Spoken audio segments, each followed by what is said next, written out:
everyone, I'm Yanelyn and welcome back to Fishy Fridays.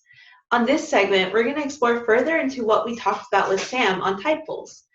On this segment, we're going to talk about the types of fish you can actually find in tide pools here in Santa Barbara. One of my favorite things about living so close to the beach is being able to tide pool so many times. So I'm really excited to be able to share what kind of animals you can find there.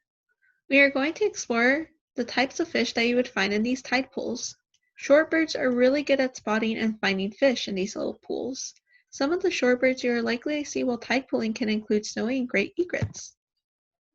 They tend to have long, probing beaks that help them catch fish. Unfortunately, we're not as good as these birds when it comes to catching fish, as they swim really quick and really fast. When tide pooling, you can bring a little fish net and a little bucket or small container to try and catch them. Be sure to release the fish after so they can return home safely though. You can find opaline tide pools. Mostly you'll find juveniles and they'll be stuck in little pools of water. They are adapted to living in these harsh conditions. They are found from San Francisco to Baja California.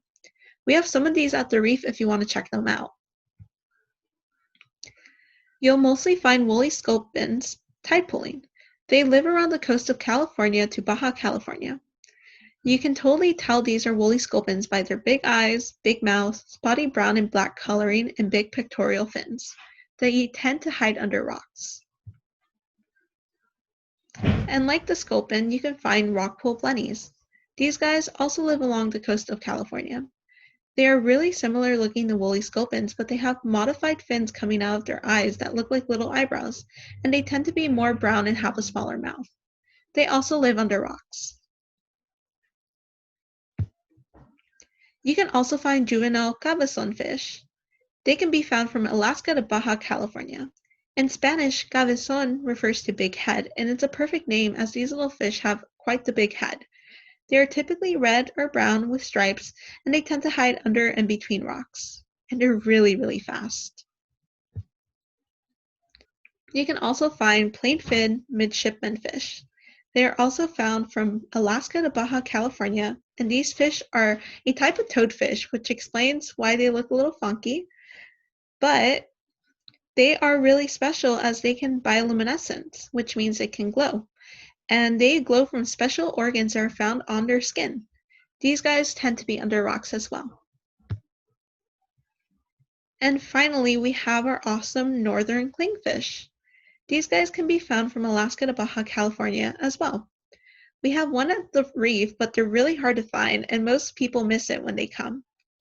In the wild, they're even harder to find as they are perfectly camouflaged for living on rocks with algae, and they have a section in the bottom of their body that helps them suck or cling onto rocks.